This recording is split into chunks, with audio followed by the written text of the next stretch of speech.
Good morning, Title I Committee of Practitioners. I'm so glad you're able to join this morning. I'm Tara Rodriguez. I'm the Director of the Division of School and Program Improvement, and I'd like to welcome you to the meeting this morning. We have a lot of great topics to share with you, and we're looking forward to hearing your feedback as well. So we'll go ahead and get started with the roll call first. Jan Anger, if you could unmute and just let me know if you're here. I'm here. Thank you. Ashley Burnett, Christina Dalton, I'm here. Good morning. morning. Ricky Hanger, I'm here. Stephanie Harris, Good morning, I'm present. Diane Hatfield, Holly Kimball, I'm here. Good morning. morning. Kendra McGuire, David Malonti, I'm here. Robert Sherrill Tanner, and Daryl Vincent. All right, can we go to the next slide, please? And we will start with a look at our discussion items for today. First, our first presentation is going to be on evidence-based practice for preschool behaviors. This was a topic that was requested a while back by a committee member, and so it took a little while to be able to bring this to you, but I'm glad that Stephanie Ernst, who is a pyramid specialist from the Office of Special Education and Early Learning in the Early Learning Unit, will be here to discuss this topic with us. We also have a presentation by Katie Hale, a program consultant in the Division of Programs Standards in the Office of Teaching and Learning on the Kentucky Learning Hub. You may have heard about this. We'll have a Title I Part A update from Erin Sedeth. She's an Education Administration Program Manager in the Division of School and Program Improvement. We will then have a foster care update from Sharma Aiken. She's our state educational agency foster care point of contact here in the Division of School and Program Improvement. And then last, I'd love to hear your thoughts on some future agenda topics, and then we'll talk about our upcoming meetings coming up on January 21st and April 29th in 2026. So let's go on to the next slide, and I just want to give you a quick reminder about the purpose of the Title I Committee of Practitioners. You know, we have some presentations, but the goal is to get your feedback on our implementation here at the Kentucky Department of Education on the implementation of Title I. And so we always want to hear your feedback. As it says on the slide, the charge of the committee is to review and comment on the rules, regulations, and policies related to the Kentucky Department of Education's administration of Title I programs. So we value your feedback. If at any time you have a comment or a question, please feel free to unmute and share with us. We also have built in time for some questions and hope to get your feedback there as well. All right, if you could go to the next slide, we'll start off with our first topic of the day. This is on preschool behavior, and as I mentioned, this was a topic that was requested by a committee member. And we have with us Stephanie Ernst from the Office of Special Education and Early Learning, who's going to talk with us about this topic. Stephanie? Good morning, and thank you, Tara. Thanks for inviting me. This is something that's very near and dear to my heart. I came to KDE about 7 years ago, straight from the preschool classroom. So I am a certified preschool teacher that lived the day in and day out of those youngest learners that we have across our state. Just real quick, if you aren't already aware, right now in Kentucky, preschool students, they do have to qualify to come to school, right? So we do have eligibility criteria. So we do serve those 3 and 4-year-olds, some 5s, depending on when that birthday does fall, across the state. So our 3s, they come to us if they are at risk or have a disability. And our 4s can also have those disabilities, but they can also qualify based on income. So those are the students that we do currently serve. We also partner with some Head Start programs. Some districts preschool is blended. So we have Head Start and state funded preschool within the same classrooms, within the same buildings.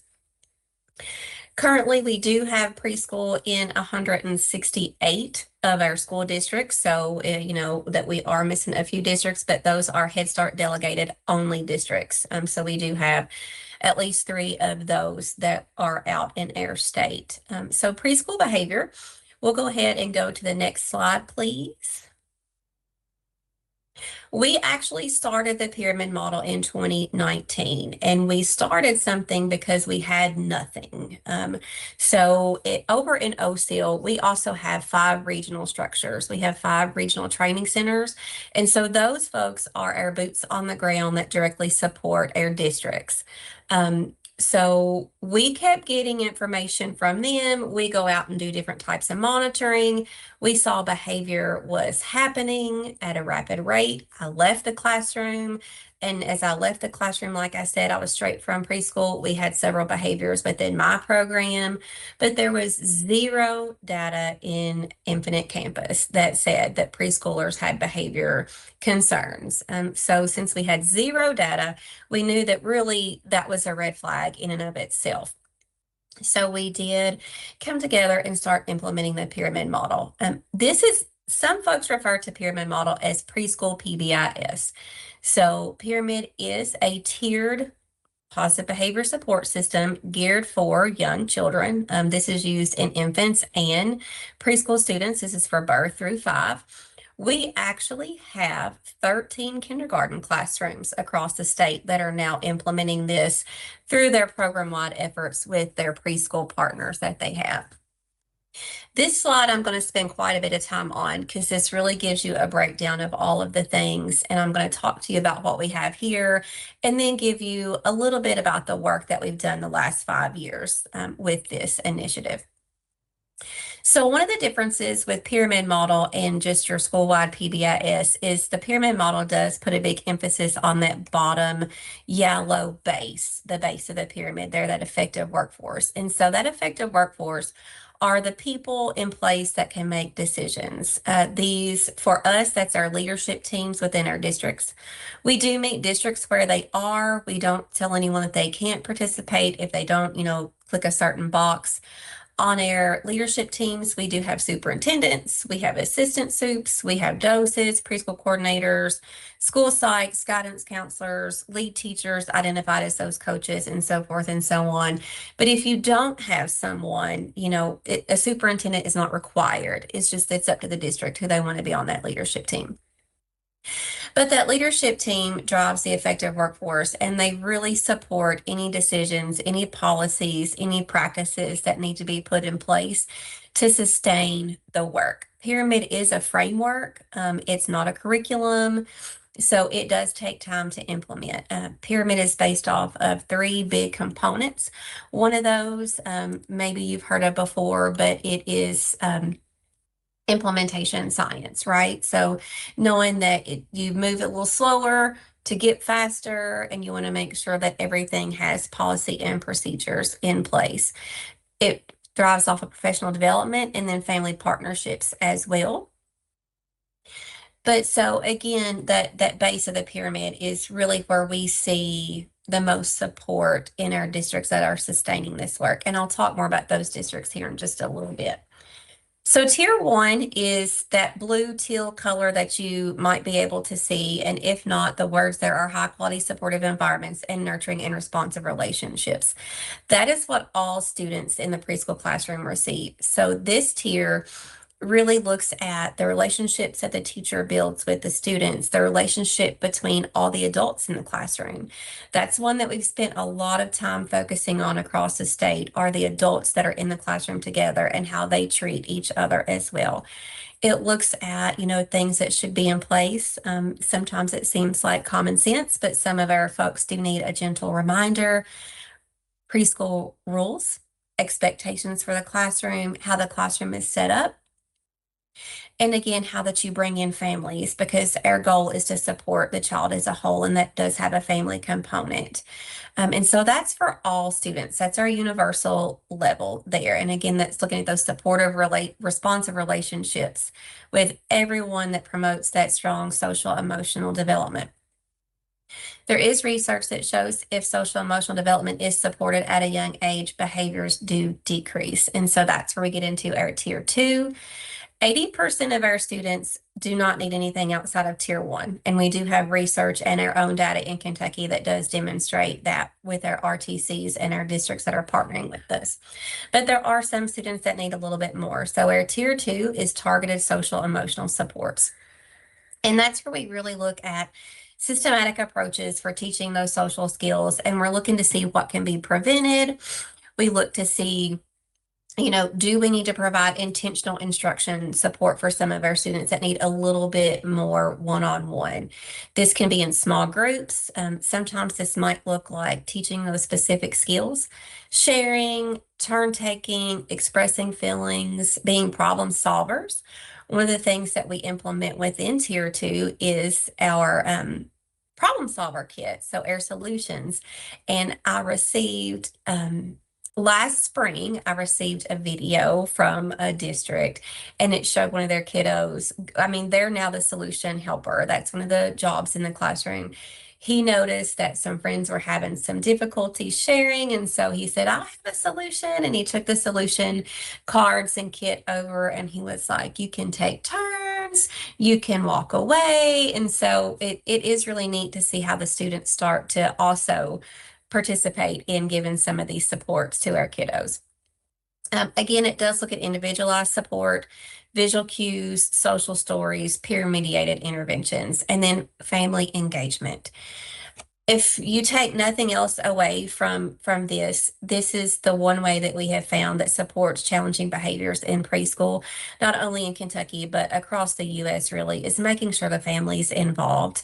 That family structure, we all know, can look very different, family to family.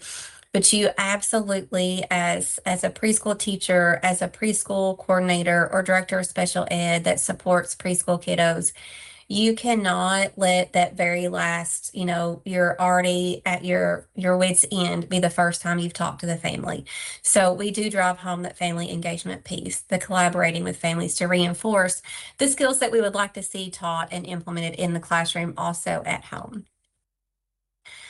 There's still always, research has told us about 3% of our students still need intensive intervention. And so that is our top tier.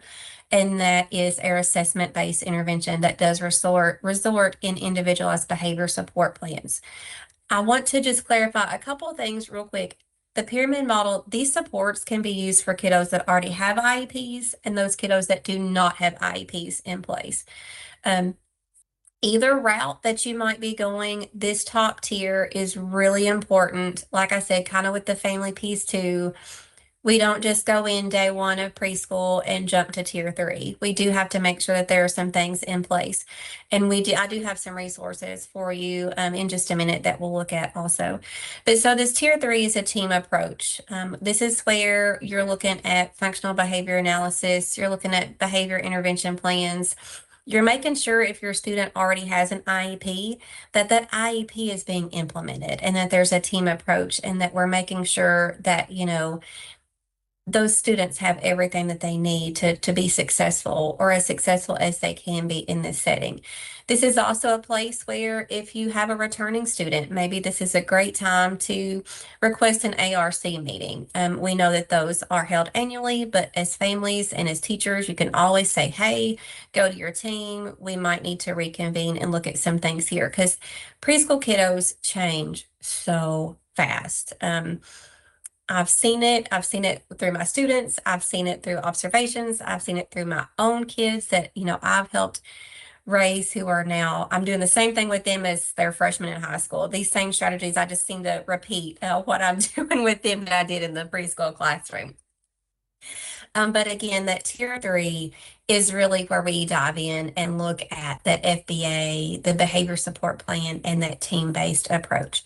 Before we go to the next slide, I want to talk a little bit about this work that's been done in Kentucky so far with this model. And then I promise I will take a breath and see if there's any questions before we go to the resources. So like I said, we started this initiative in 2019, right before everybody was sent home for COVID. But since then, we have 47 school districts that are partnering with us in OCEAL that are implementing program-wide pyramid model implementation. And so that is kind of the all-in approach. That's where staff, not just preschool teachers, but admin. We've had cafeteria workers, bus drivers, bus monitors. We've had our janitors. We've had some of the security folks that have different positions at different schools. Our leadership team, they're all trained in the pyramid model framework. So that training in full is about 26 hours of professional development. It's pretty in-depth. We train that in modules. So we have modules 1 through 6.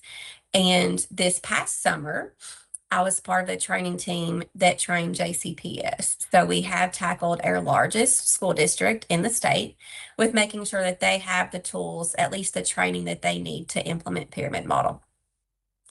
So out of those 47 districts, this year, we have 6 districts that are sustaining without our intensive support from the RTC and from OCEAL.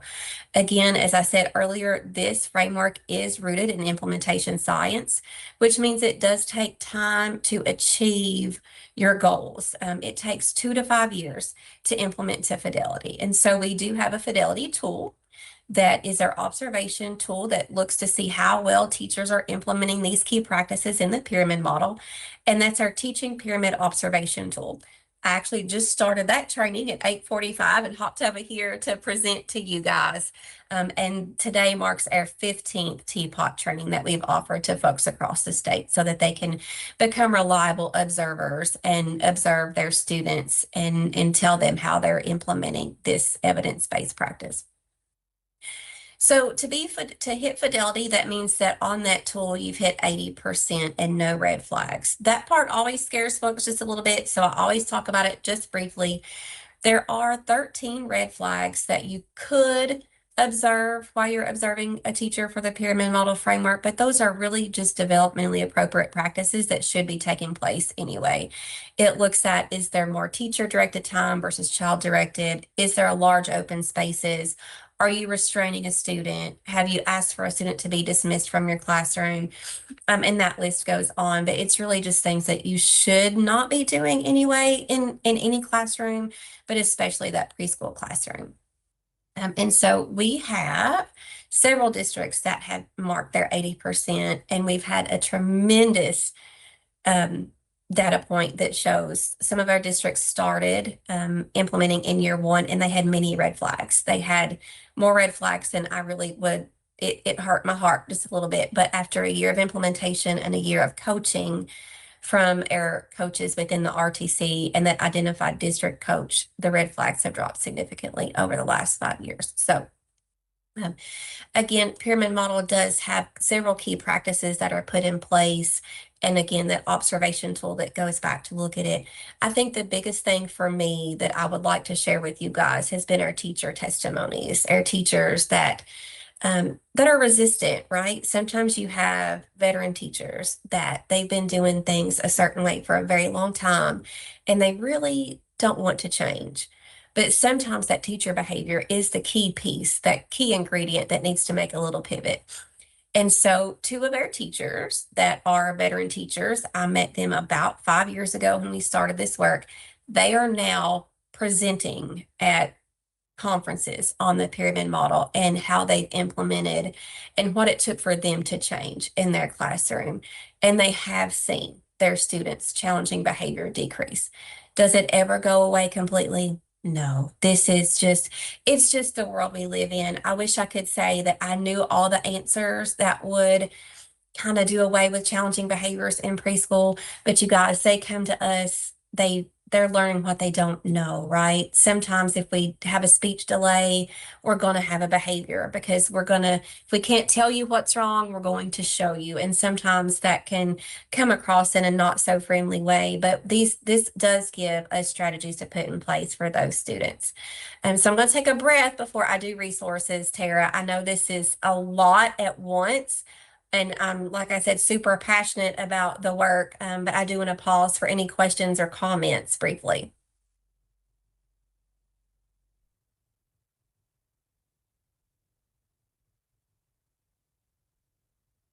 I have a quick question. If a district is not participating in it, like what is that process if they're interested in, learning more about it? Yeah, so when districts are interested, they reach out to either me or the regional training center that serves their region. So, like I said, we have 5 RTCs, and so their names, that doesn't mean this is where they live, but Anderson, Ashland, Berea, Callaway, and Simpson are our 5 regional training centers, and so they serve those areas.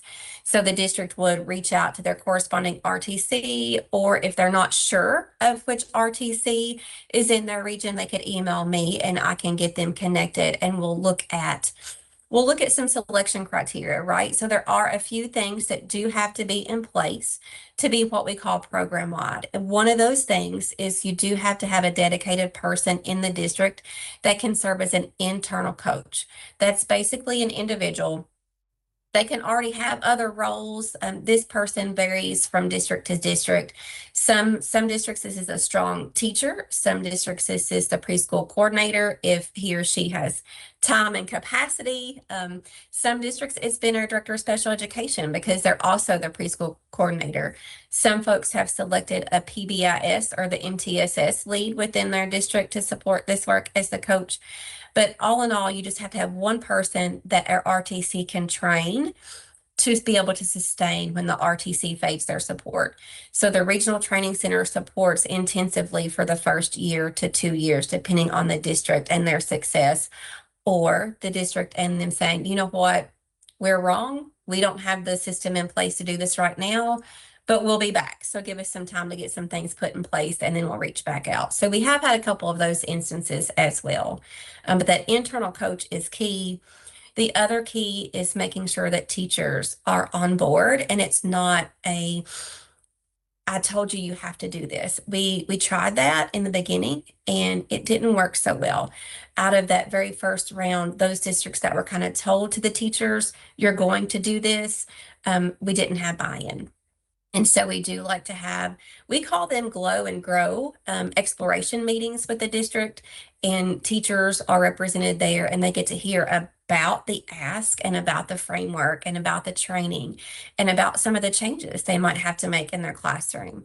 One of the big ones, and I'm guilty, I did this as a preschool teacher, and once I received this training, I was like, yeah, that probably wasn't the best, is the pyramid model does not support a clip chart system and or treasure box systems. And so sometimes that's really hard for educators to process and to accept that change. But the bottom line is our preschoolers, they can't remember why they're getting to go to the treasure box on Thursday or Friday from things that happen throughout that week. We want to stop and focus in tier 1 and give that immediate positive praise, something that they can, be praised for in the moment. It does allow whole group acknowledgement systems. So maybe you can fill a jar, but still yet that does not, the reward does not equal treasure box. It's like something you could do in the classroom. So, maybe if the classroom earned all of their warm fuzzies or all of their, I think this month, one of our classrooms were earning little spiders, fill the jar. Their reward was a classroom party. So it was something whole and not focused on individual, earning. Because some students will never, ever earn enough of what they needed to get to the treasure box. No matter how hard you try, I did it. I'm guilty. I learn from my mistakes, and I do try to share that transparency with folks. But that has been their number one pushback from folks that hear about this work. They're like, I'm not getting rid of my treasure box. And I'm like, give me 6 months. I bet you will. It takes time, but great question. Thank you, Christina.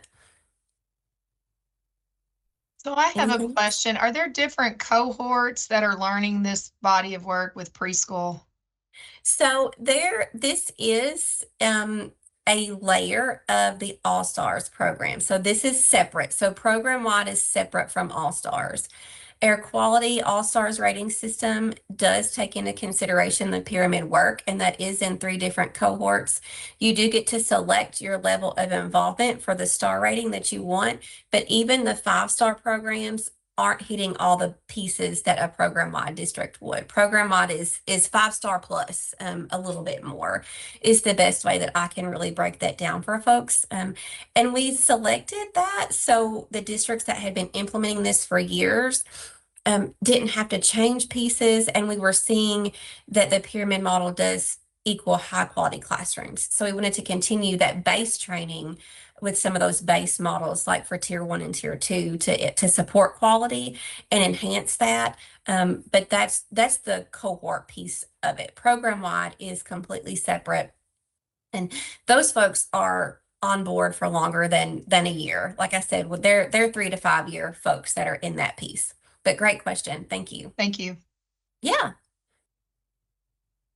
Speaking of that, I'm glad she brought that up. We did just round out our first year of All Stars. I'm not the All Stars quality coordinator by any means, but after we did this, our RTCs have seen more districts interested in implementing pyramid model for the program-wide lens. But they also learned that it's a little bit more than just the quality piece also. So we did receive 5 new districts across the state this year out of the quality cohort that wanted to continue implementing. Some did not, some checked their box, they did it, they moved on, but we did have 5 that decided to stick on and see what it looks like in a couple years for their data and see how we can continue to support their teachers and students.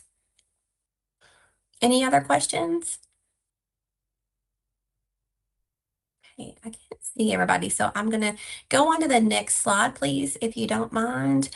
These are just some resources, and I believe, Tara, am I right that folks are able to get this clickable link in the resources Yes. that they have? Okay, perfect. Yes. So the resources here are our National Center for Pyramid Model Innovations. That is ground zero. I mean, there's so many resources there, but like I said, they will give you all kinds of resources. That's where we get our implementation checklist, our 5 essentials. The 5 essentials is a great resource if you are thinking about this work, or maybe you have some behaviors, and you want to see what's in place and what's not. The 5 essentials you can get to by clicking that first link there. And then the second link is still from National Center for Pyramid Model Innovations, but it takes you directly to what the intensive individualized interventions do look like, which is what I was asked to speak about just a little bit. And so that's general considerations, really understanding that individualized positive behavior support, partnering with families, the trauma-informed practices, and then the steps of the IPBS, which is that team approach. You'll get lost. I still get lost in those resources. I love them. There's something for everybody. There's a search bar, and you can just go to that NCPMI link and type in what you're looking for, and it pops up. The great thing I do love about this is it's free. There's really no cost to doing this work unless the district just wants to spend money as far as, something for their teachers or their students after they've been recognized as having, doing this work for a long time and hitting that fidelity. All the resources outside of the TPOT training are also free. And the TPOT training is free for districts. You just have to pay your own travel. So it's not free, but the actual price from NCPMI for that is $4,500. So we front that, and then we've actually last year became one of the first 10 trainers across the US to be able to train teapot ourselves. So we've taken a lot of steps with some grant funds while we've had them to be able to set this up for sustainability for several years for our state and for our students. And like I said, I'm really excited about it. I've seen change in our districts from our smallest districts to our largest ones.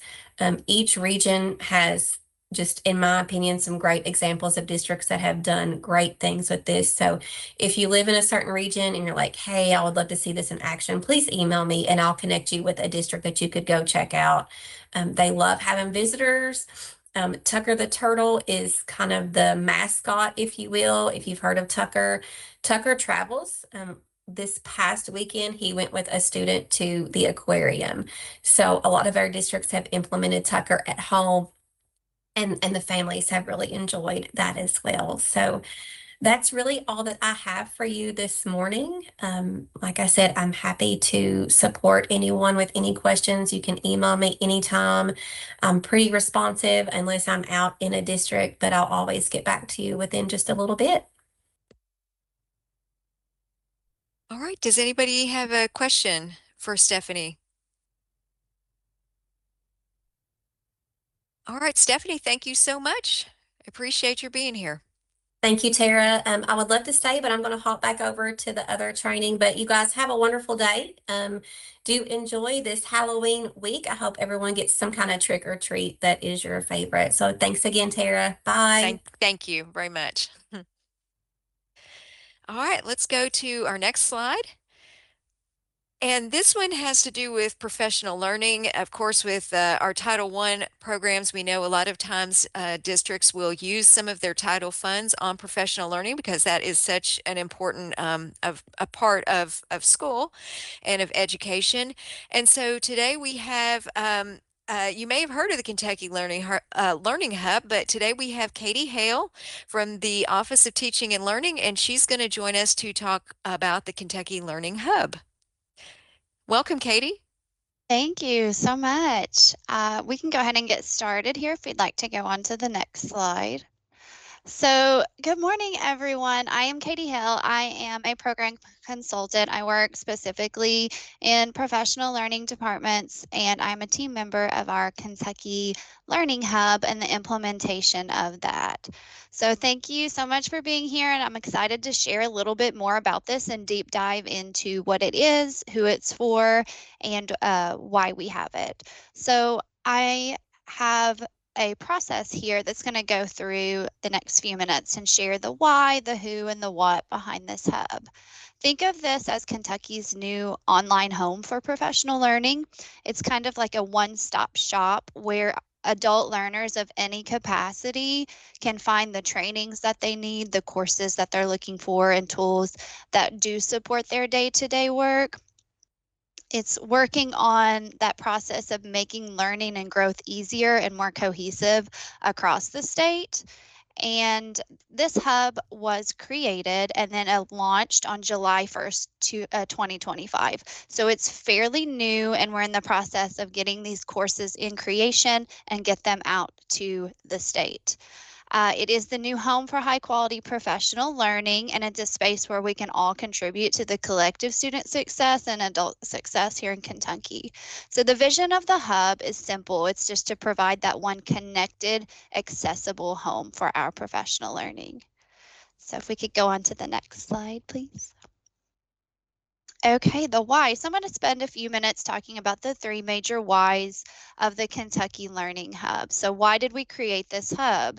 It's because when adults are learning, Kentucky students are thriving. So across Kentucky, we've seen excellent professional learning opportunities in many capacities.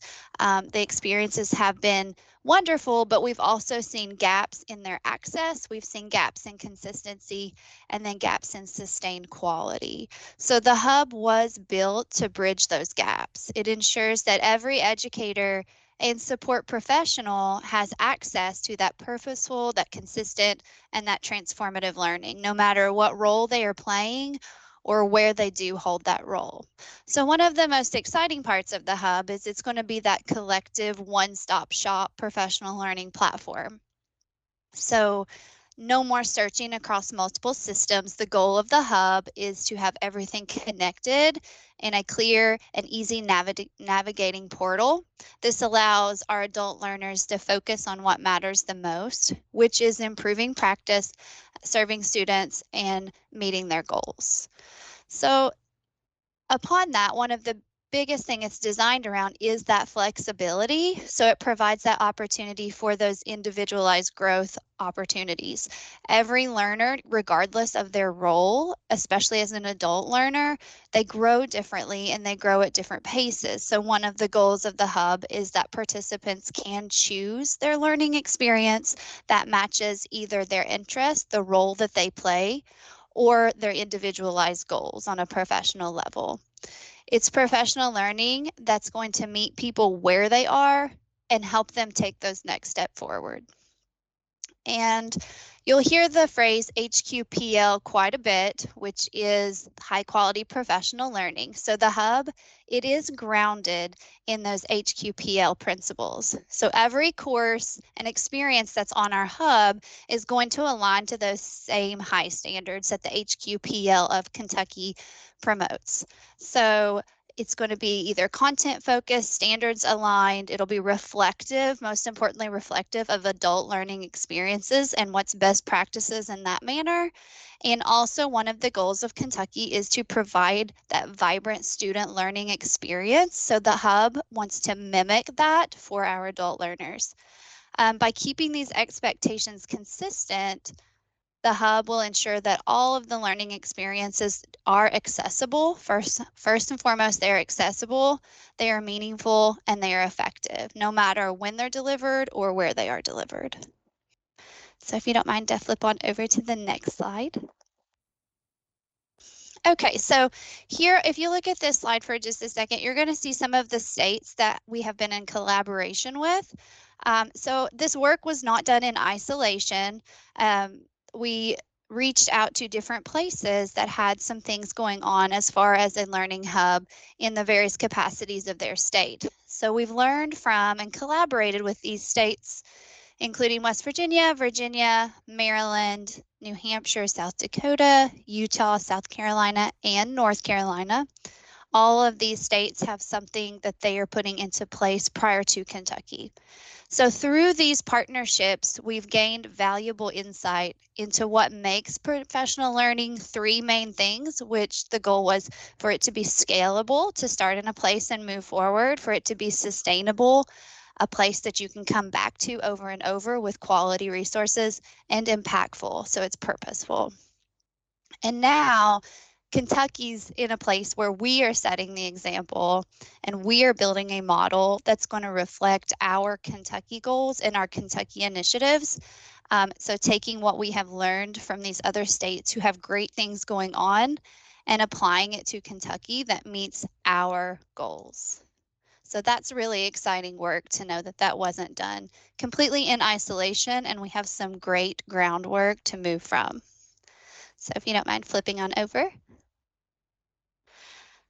Okay, and you may have to click this slide twice to get all the information to pop up. Perfect, thank you.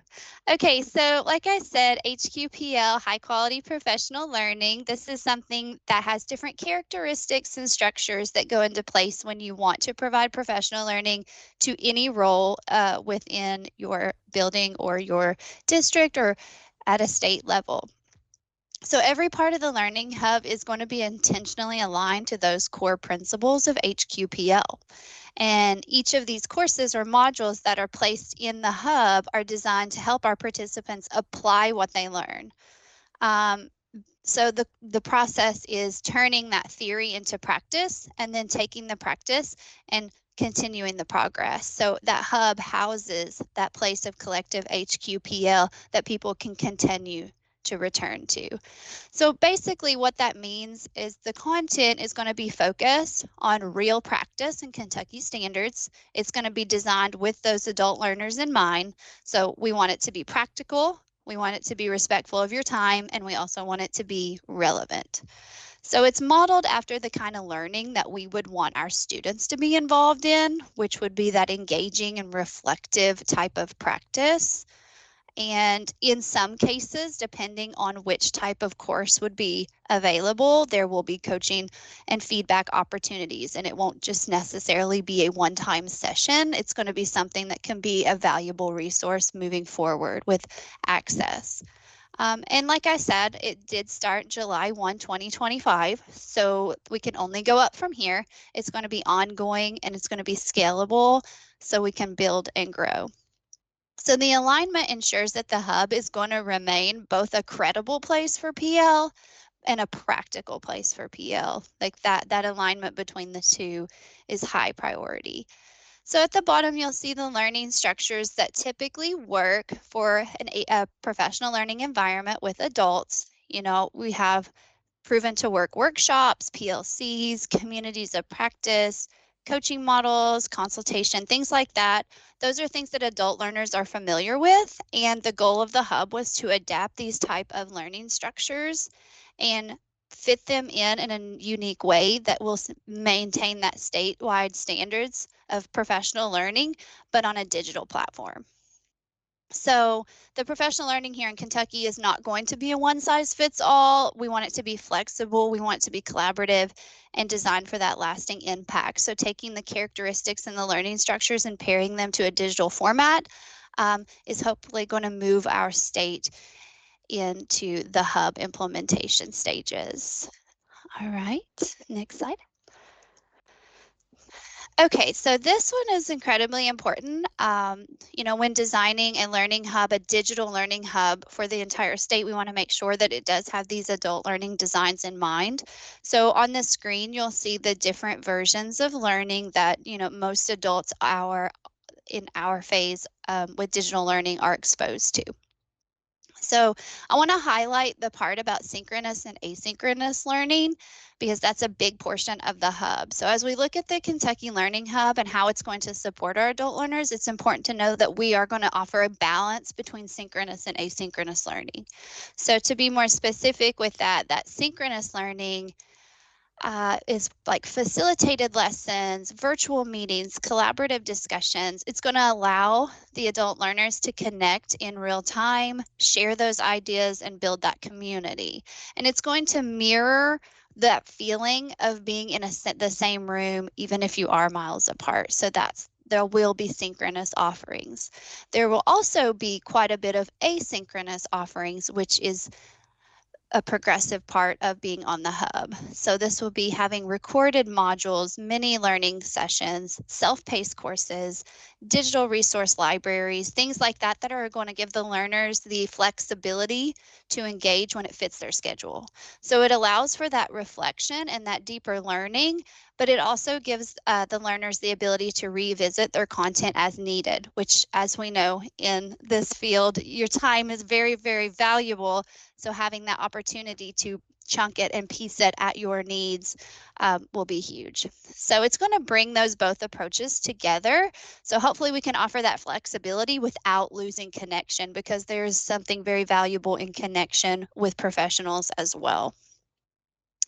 So on the next slide, you'll see the who.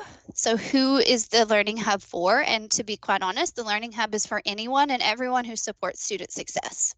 So this could be offerings for classified staff or certified staff, educators, school leaders, site-based members. The list goes on. It's just basically a hub for the people who want to better understand their practice in any capacity.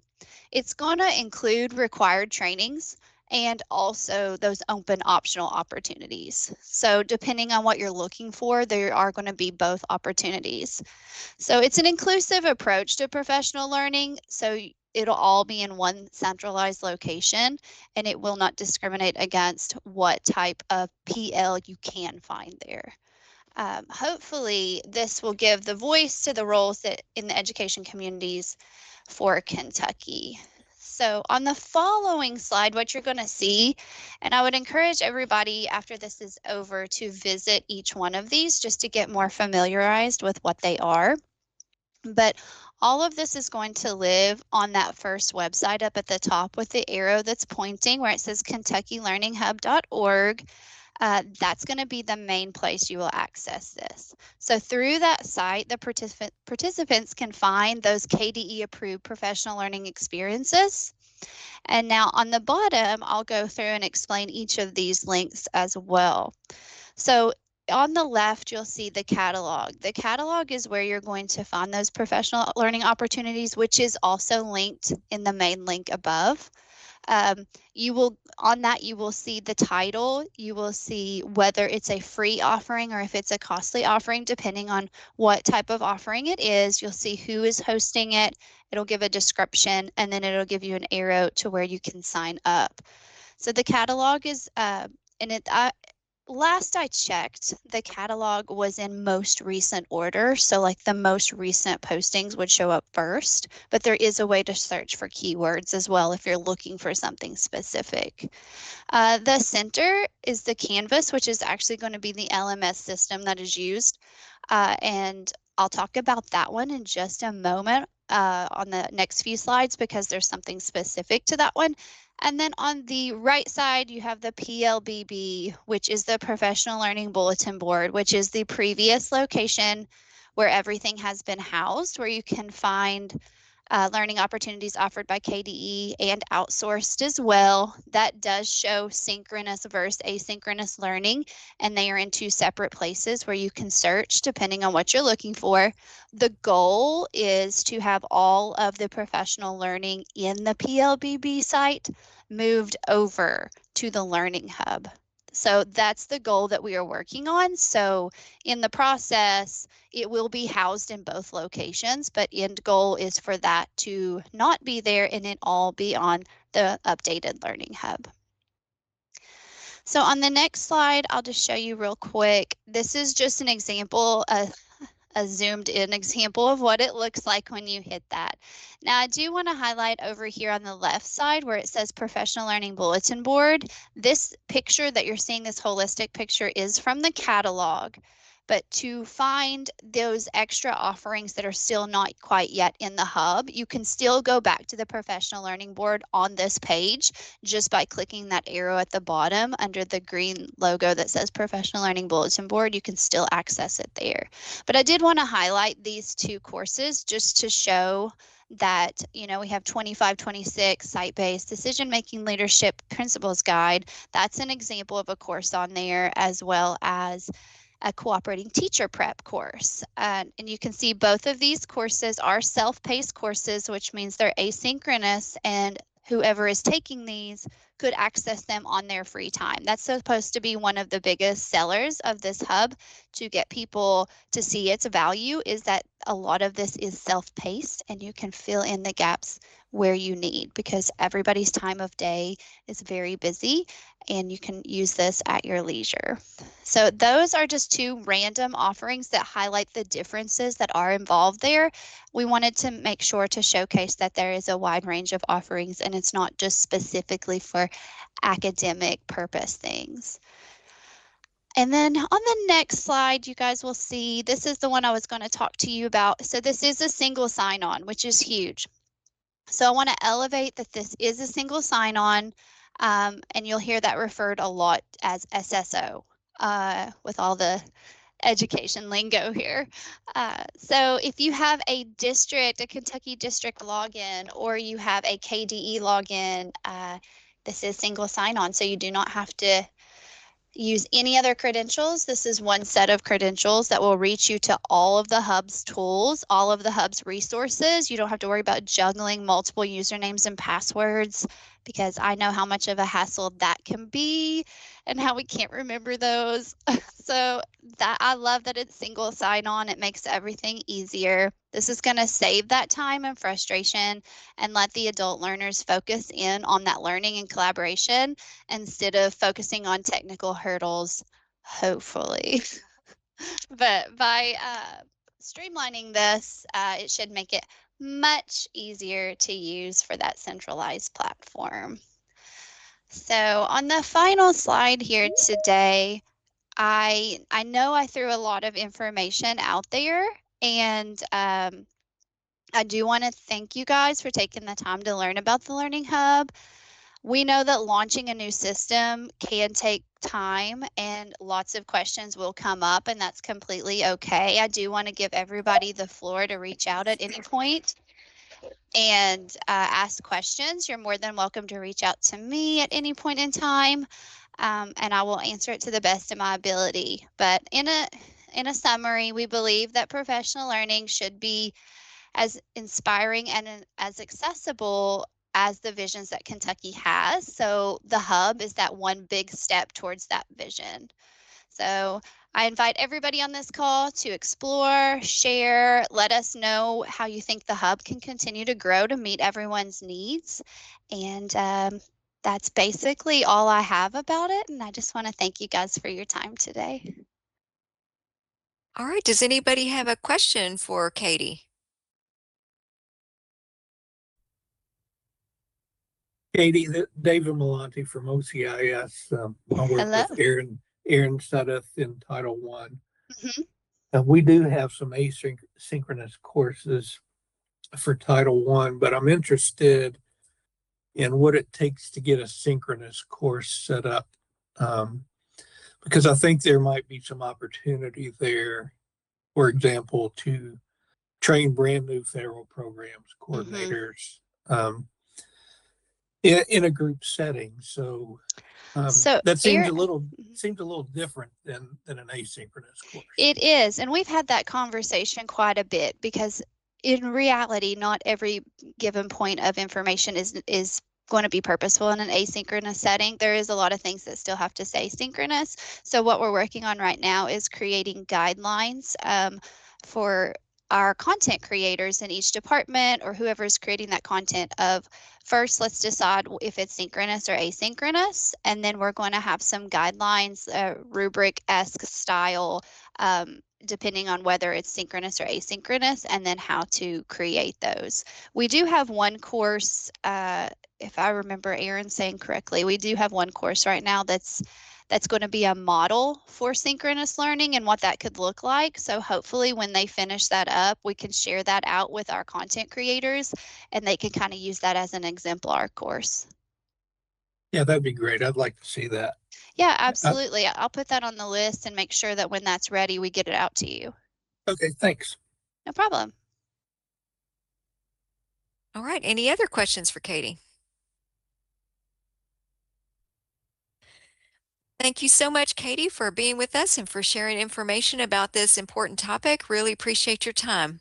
Absolutely. Thank you guys so much. Thank you. All right, Leslie, can we move on to the next slide? And we will move into our program updates at this time, and we will begin with Erin Suddeth. She's going to give us an update on Title I Part A, and she is from the Division of School and Program Improvement. Hi, Erin. Hi, good morning, everyone. I'm Erin Suddeth, and I'm the manager of the Title I Part A Support and Improvement Branch. So we can go ahead to the next slide, and I'll give you some updates. So right now, districts are working on making revisions to their consolidated application, and that's in our GMAP or Grant Management Application and Planning System platform. And this is something that our districts complete annually. The application just outlines how Title I Part A funds are going to be spent, what types of initiatives are going to be supported, etc. Oh, whoops. Sorry, I clicked on something and my screen kind of freaked out on me. All right, our districts are also working on the 2025-2026 comparability report that is due also in that same GMAP platform on Monday, November 3rd. And this is something that districts are required to complete and report under the Every Student Succeeds Act.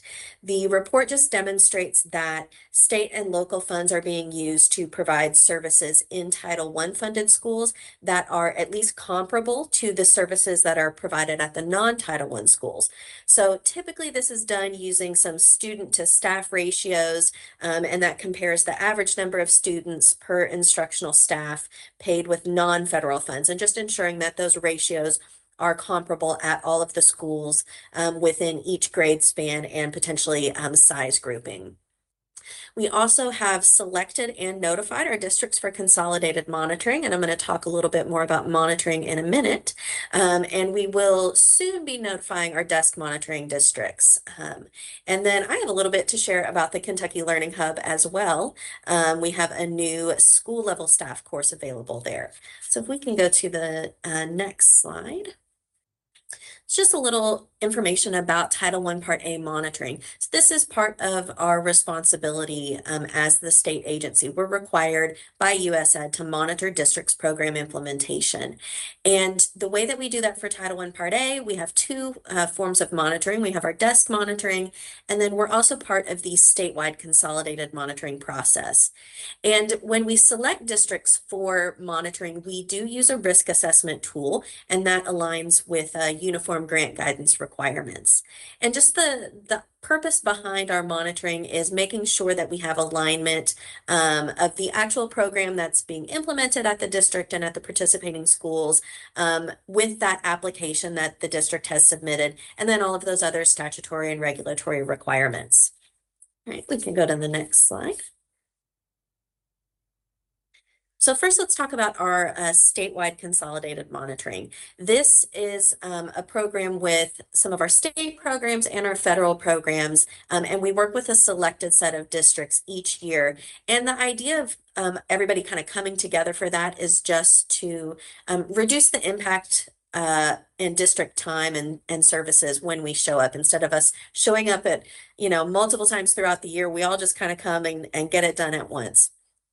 And we select 10 districts a year for consolidated monitoring. So this is an opportunity to review state and federal programs with an eye toward effective implementation and collaboration. We do have multiple programs participating in this process. So for school year 25-26, we have alternative education, preschool services. McKinney-Vento is going to be joining us for a couple districts this year. Of course, Title I Part A, Title I Part D, Title II Part A, Title III, Title IV Part A, and Title V Part B. So like I said, those districts have been notified, and the on-site visits occur between January and May. The process involves providing KDE with some documentation ahead of time that's uploaded typically to SharePoint, and our staff will review that and kind of take notes and prepare interview questions based on that information. And then we do have those on-site interviews in the district and schools with KDE staff. For Title I Part A, we use monitoring checklists to really help guide us through the process, make sure that we are checking for that program compliance in all areas. And we do keep our checklist posted on our webpage year-round. We encourage districts and schools to just review those and see what types of evidence either must be saved or maybe some suggested best practice documentation that could be saved to demonstrate compliance. We also encourage districts and schools to just take a look at those and maybe use them as sort of a self-assessment throughout the year. Even if you're not selected for monitoring, you can use those to really improve and then help make sure that you're prepared in the event you're selected for monitoring in the future. After the review of the evidence and the visits and all of that, districts receive individual reports from each participating program. And then they also receive something called the consolidated report. And that identifies cross-cutting practices, either best practices that we really want to highlight and encourage the district to maybe expand to other programs, as well as maybe some opportunities for improvement that we saw in a couple programs, and we'll try to make some recommendations about how those could be addressed. We refer to our Title I reports as actions needed forms, and we write one for the district and each school that we visit. So on those forms, we have strengths, we have identified compliance issues. We typically call those findings. And then we also might have some recommendations to just help further strengthen either the district or the school program. Now, if we have noted compliance issues, issued findings, they're also going to be accompanied by required actions and associated due dates. And the districts and schools are going to submit that required documentation to KDE by that due date to address each finding. And wherever we can, we try to include, links to resources, templates when we can, and just to make that whole process easier on everybody. Our actions needed forms are for district and school review only. We don't post those to our webpage or anything like that. Now, the consolidated report that I mentioned focuses on some cross-cutting themes. A couple of them are community, fiscal management, student services and plans, etc. And I mentioned how we do like to highlight highly effective practices, and that's just to encourage their continuation and expansion. And then those opportunities for improvement are included when they are identified by multiple participating KDE programs. We do also have those common solutions and recommendations that might help the district address those. And we do hope that the district and schools consider implementing the things that we put in that consolidated report. However, there's no requirement to submit any follow-up documentation or anything like that in relation to that consolidated report. Now, that report is posted on our KDE website. And one thing that we like to do at the end of each monitoring season is review for Title I Part A. We review common findings and common recommendations, etc. And we just determine if there are any areas where we can provide more support, whether that is articles in our newsletter, maybe something needs to be a webinar topic or a brand new document or resource that needs to be created. We want to make sure that everybody fully understands all of these requirements and is in compliance with the program. Right, we can go to the next slide. So the districts that are listed on screen were notified of their selection for consolidated monitoring, and that was done at the beginning of October. And tomorrow, actually, we have something we do every year, a little informational webinar or call, and that is scheduled with each of these districts and all of the participating programs who are part of that consolidated monitoring process. And the purpose is for us to provide districts with just a brief overview of the monitoring process, what's it going to look like, what to expect. We'll answer any questions, things like that. And then over the coming weeks and months, districts are going to be working more closely with KDE to develop schedules for those on-site visits, upload the requested compliance documentation for our review, and just get ready for that visit. So we can go to the next slide. I also mentioned that Title I Part A has desk monitoring. This is more of a high-level overview. This is done at the district level only. We don't have any school-level documentation that we're looking for here. We typically pick about 12 districts, give or take a few, just depending on our staff capacity. And we do that every year. We do have a separate checklist that we use for desk monitoring. And if you were to click on these links and compare the desk monitoring checklist to that district consolidated checklist, I think on the previous slide, you will notice that the desk monitoring one is much shorter. It's only got 9 indicators total, and they are pulled directly from the district checklist, but they just really focus more in on things like the foster care transportation agreement, that comparability report that I mentioned earlier, allowable spending, alignment between the application and the budget, things like that. If your district is selected for desk monitoring, then that documentation is just sent directly to a KDE consultant via email. We don't typically have any interviews for that, but there might be some back and forth between KDE and the district just when we need some clarification and things like that. And then districts will receive an actions needed form no later than mid-January. Right, we can go to the next slide. And I think I did mention that we are going to be notifying those districts very soon of their selection. All right, next, the Kentucky Learning Hub. You really don't need a lot of information on this slide because Katie just did a really great job of explaining the Learning Hub. So I'm just going to check my notes really quick. Yeah, we can go ahead to the next slide because she explained all of this for us. So I'm really excited to announce that we do have a Title I Part A for Schools course that is now available in the Kentucky Learning Hub. The course is completely self-paced, and we did design it with principals of Title I schools, maybe other school staff who work with the Title I program, maybe an assistant principal or something like that. We designed it with them in mind. And as I was developing the course, I really tried to focus on what people in Title I schools need to know. For example, there's not a lot of information in this course about that comparability report because that's something that the district handles at their level. The schools don't really have a lot to do with that. So just tried to focus in on what the school staff need to know.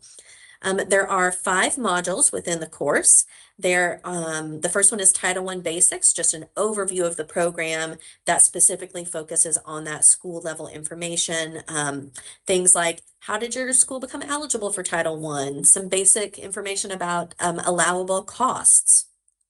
Then the next 3 sections align with that school level monitoring checklist and the requirements within each section of that checklist. So we have needs assessment, school program design and effectiveness, and of course, parent and family engagement. And the last module is a bit shorter than the others. It just includes some information and tips on how to effectively document program compliance with all of those requirements, really help you if the district is selected for monitoring. The modules are broken up into manageable portions, and the content is presented through some text as well as some short videos. And the first 4 modules include quizzes with just 5 to 10 questions each. And once all 5 modules have been completed, participants do receive a certificate of completion. As well. It's not quite ready yet. We can go to the next slide. So in order to enroll in the course, you'll just go to the course catalog and look for the Title I Part A for Schools course listing. You'll be able to click on that. And then as you can see at the image on the right, there's a little enroll button. You can enroll in that. So I encourage everybody to enroll in that course just to learn more, share it with others who might benefit from that information. The end of the course does include a brief anonymous survey. So if you do check out that course, please complete that and just let me know your thoughts about it. Feel free to also send feedback directly to me as well. Just like our webinars, our newsletters, all of our other resources, we want to make sure that these courses meet your needs. And I think we can go to the next slide. So just kind of some last minute questions. Does anyone have any questions about Title I Part A monitoring, consolidated monitoring in general, or our desk monitoring process?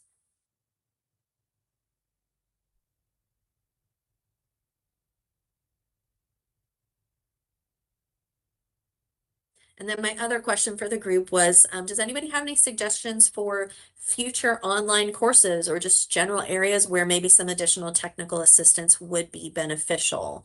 I know I'm kind of putting you on the spot. So of course, if you think of something later and you want to send that to me, that would be great.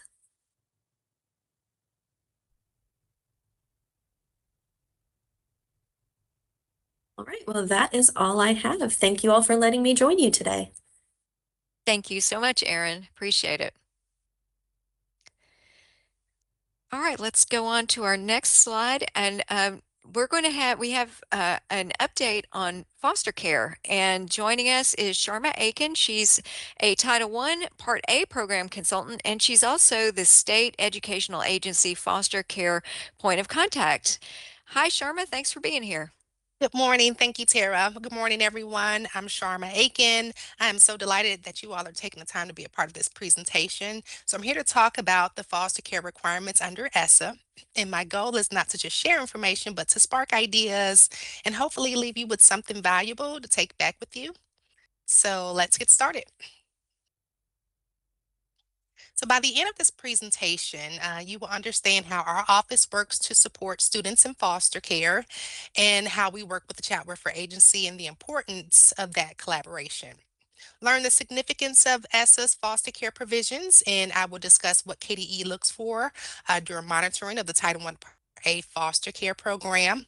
You'll receive a brief overview of the key updates to the non-regulatory guidance. And then, of course, our main goal today is to get your feedback. And as we wrap up, I would love to open up the floor for a conversation and hear from you all. Did anything spark your interest? What resonated?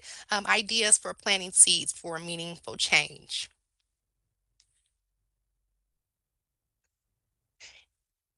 So if you can help a child, you won't have to spend years repairing an adult. I always like to start with a quote because it grounds us. You know, we're talking about children and young adults that have had experiences that are out of their control and they may have experienced abuse or neglect. I like this quote because it's a reminder that behind every federal law, policy, and best practice, there's a child whose future we are shaping. And so they need that extra support. And at last check, Kentucky had just under 5,900 students in foster care enrolled in our public schools for the current 2025-26 school year. And as we have conversation, I'd love to invite you to share if you're comfortable, some ways your school provides additional support to students who may be experiencing the greatest challenges. These could be academic, emotional, social. I'm hearing your approaches could spark ideas and help us strengthen our collective efforts. In the next slide, we'll talk about who the ESSA Educational Stability Requirements applies to. A foster child. This is the definition that we follow, and it's consistent with the Child Welfare Law, the Fostering Connections Act. It applies to all children in foster care enrolled in our public schools, including public preschools. It's 24 hours. 24 hours substitute care away from parents or guardians, and for whom the Child Welfare Agency has care and placement responsibility. So only when courts are involved, it is an active case. So this includes, but is not limited to, placements in foster family homes, kinship care, again, when the court is involved, group homes, emergency shelters, residential facilities, and pre-adoptive homes. So as you all know, these kids don't have it easy, and being in foster care can be a very confusing and stressful experience. Being separated from family and friends and everything that's familiar to them. You know, it's important to know under federal law, there are 3 educational rights students in foster care are entitled to: a best interest determination, immediate enrollment, and school of origin transportation. And I'm not sure how many of you all are familiar with the terms associated with foster care, so I'm going to define them. They have a right to the best interest determination. This is the meeting that is federally required to determine the most appropriate school placement. It's a formal meeting where the required child welfare agency and school representatives must have, and it's important for the school district to especially know to ask, what is the student's permanency plan or goal? Amongst discussing the student-centered factors, you know, preferences of the child's parents, placement of siblings, the history of school transfers, and this is not an exhaustive list. During the best interest determination, the Child Welfare Agency and the school district should make every effort to gather meaningful input from relevant parties. So what is school of origin? It's the public school a student is enrolled when they enter foster care or when they change foster placements. When a decision has been made that it is not in the child's best interest to remain in the school of origin, they have the right to immediate enrollment in the new school, even if the child doesn't have the necessary documentation for enrollment. They have the right to stay in their school of origin. They have a right to transportation be provided to the school of origin when the decision has been made that remaining in the school of origin is in the child's best interest. So many of the things that we do at KDE includes monitoring, and we monitor as part of the Every Student Succeeds Act requirements.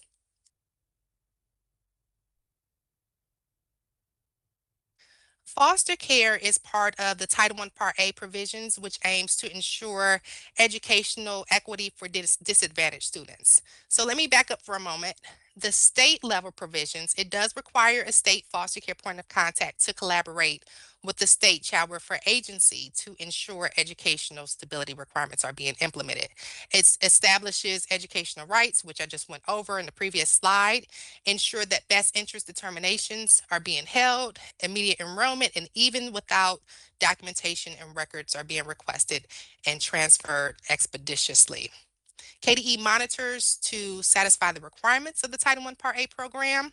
During this process, we review evidence and documentation of a district's policies and practices to make sure that they're meeting those requirements. When KDE conducts monitoring, we use a checklist tool that's directly aligned with the Title I Part A requirements under ESSA. What I provided here is just a condensed version of our full checklist of foster care. With the Every Student Succeeds Act, the emphasis is all about collaboration. The burden should not be solely on one agency. At the local level, every district must designate a local education agency foster care point of contact to correspond and collaborate with the child welfare agency to implement those educational stability requirements. And they must inform KDE of the district's LEA foster care point of contact. The LEA and the Child Welfare Agency must collaborate to ensure school stability for children in foster care. The district is required to have clearly written transportation procedures governing how transportation to maintain children in foster care in their school of origin when in their best interests. The procedures must explain how transportation will be provided, arranged, and funded for the entire time the child is in foster care. LEAs must have policies and practices in place to ensure that a child in foster care will enroll and remain in the child's school of origin, unless a determination is made that it is not in such child's best interest. They must have policies to ensure that if a determination is made that it is not in the child's best interest to remain in their school of origin, that the child will be immediately enrolled in the new school.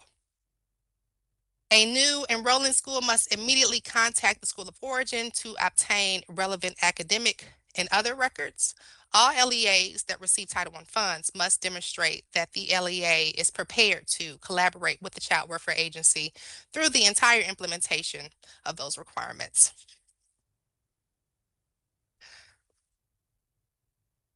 Interagency collaboration is so important. Partner with the State Department of Community-Based Services to establish state-level guidance and protocols. So, for example, the development of the dispute resolution process for disputes over best interest determination school placement decisions. This is a guidance that helps districts resolve disputes over funding transportation to the school of education at the local level. Collaboration takes place on a routine basis on any given day to support the LEAs and the local caseworkers. Districts must or may reach out to ask if a student still has an active case, and oftentimes we receive a lot of questions that are IDEA federally law related, and we are truly a resource to one another. And also, in addition to the technical assistance correspondence, we host biannual meetings that are well documented with agenda items that include, for example, the number of approved transportation agreements that have come through our office, updates about previous meetings. We identify challenges and opportunities for collaboration, as well as solicit participating in other work groups. In respective to the Kentucky Department of Education receives and disseminates foster care data from the cabinet for Health and Family Services on a weekly basis. Records are accessible to all districts with enrolled foster care students. In respective to the enrollment dates, only state-created records are utilized for state and federally reporting purposes.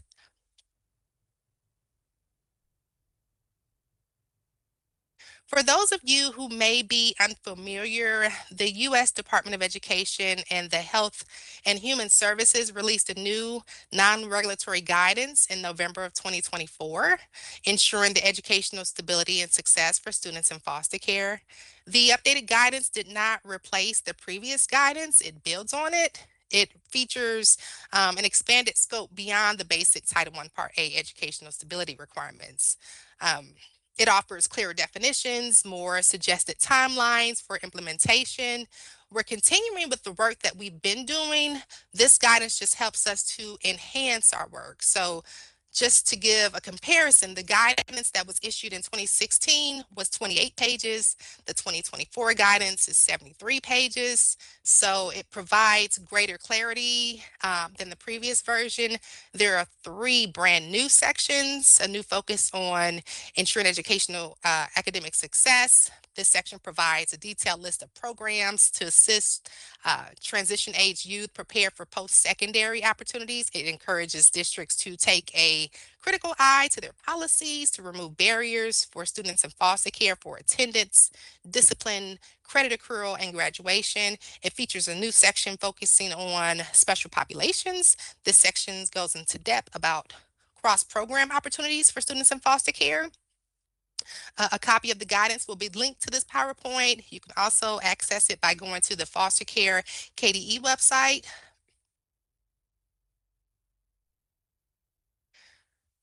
So here's what you heard about today. We learned about we're given an update on the ESSA requirements for foster care, how as a state we monitor local districts, how KDE works with the local child welfare agency. You received a summary of key updates on the non-regulatory guidance. So what are your takeaways? What barriers do you believe exist in your schools or communities that might prevent students in foster care from receiving their educational rights and supports that they are entitled to? Leslie, you can go to the next slide, please. And how can we work together to address them? Are there any examples of successful practices and partnerships that have helped foster youth thrive in your schools? What training or information would help you feel more confident in supporting students in foster care? I'm going to open up the floor to anyone who would like to just kind of share out anything that resonated or any best practices that you believe is being implemented in your community or in your school.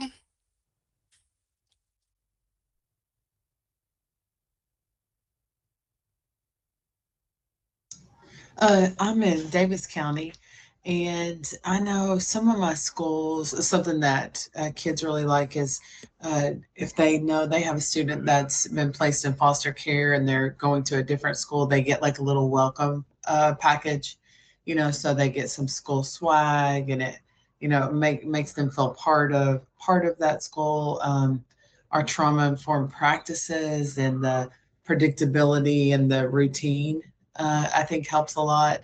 And we really collaborate a lot with our Frisk, trying to get all of those, as trying to help the foster parents too with as much supports that we can provide in the school. That's very exciting to hear. Thank you so much for sharing out.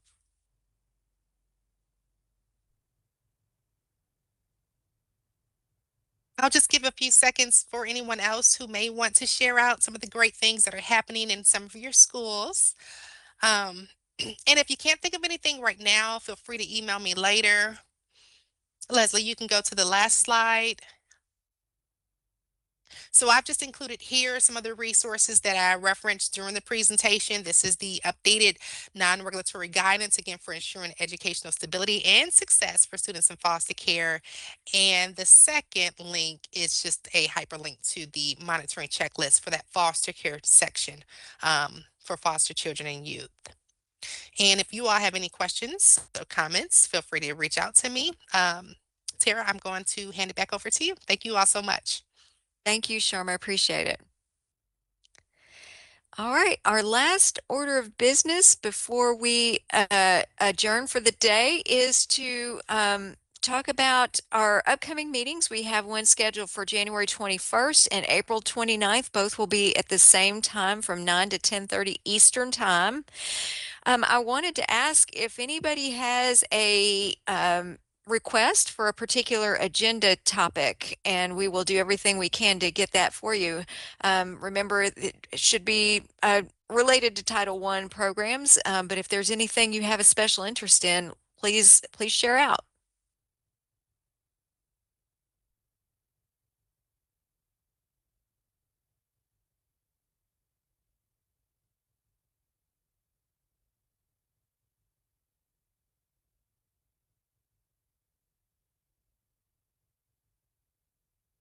All right. If you think of something, please don't hesitate to put an email to me directly, and we will do everything we can to get those suggestions and requests taken care of at an upcoming meeting.